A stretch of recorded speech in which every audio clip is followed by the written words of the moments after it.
Hi guys, welcome back to the Karvin Katers Cooking Channel. Today we have a peach and strawberry cobbler. As always, we have our ingredients laid out and you can find that down below in the description box.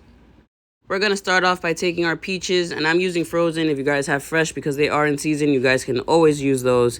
I just wanted to use the frozen ones because, you know, whatever, they're picked at their peak season, right? All right, anyways, we're rambling now. We're going to mix that up with our brown sugar and our spices, which is just nutmeg and cinnamon. We don't got to overcomplicate this, guys. So we're going to start making our dough. We're going to start off with our sugar and vanilla. I promise there's vanilla in there. And we're going to cut our butter. Basically, what cutting our butter means is that we're incorporating our flour or sugar, which we're starting off with the sugar first, into our butter. This will help with the leavening. As you notice, there's no baking powder or baking soda in this. We're going to do this straight up leavening with our butter and our fat from our buttermilk. So we're going to start off, again, cutting our butter into our sugar and vanilla mix. And then we're going to follow up with our flour.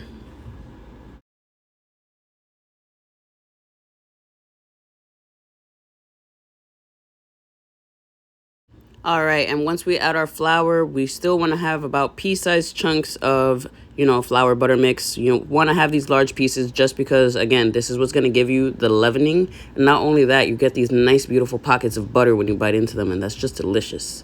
So, again, resembling a crumble at this point, we're going to add our buttermilk just so that we have one cohesive dough with, again, big chunks of butter in there, or pea size, big chunks. Just make sure you have pieces of butter in there.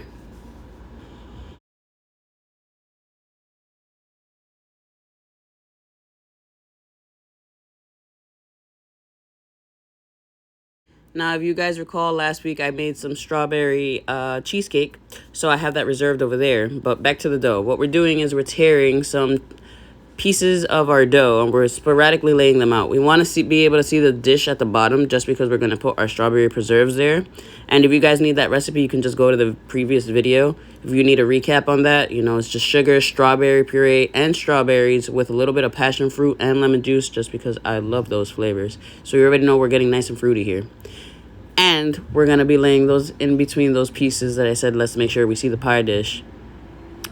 Then we're going to follow up again with our peaches. We want to make sure that these peaches are laying out in one even layer just so that they cook properly. We don't want to have too much on one side and not enough on the other. Or if we have double layers of peaches, they might not cook all the way through. Although these are frozen, so they're going to get soft anyways. If you guys are using fresh peaches, make sure to leave it in the oven a little bit longer.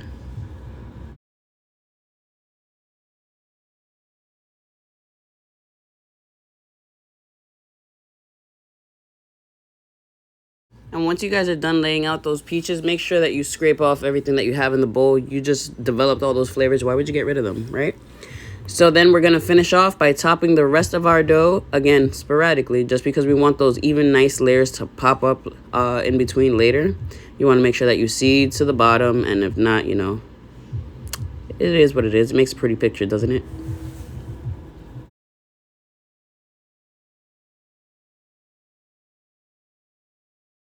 And once we're done with this step, what we're going to do is place it in a 350-degree oven. Make sure you preheat it first, obviously.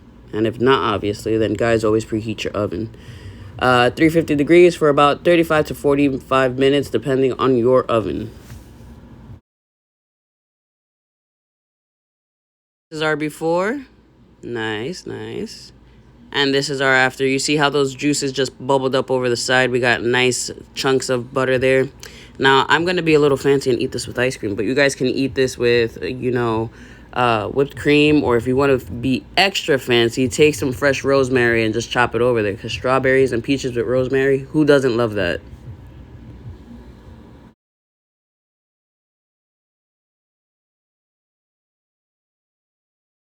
And if you guys never had any rosemary on your fruit, you guys are missing out. Don't knock it till you try it.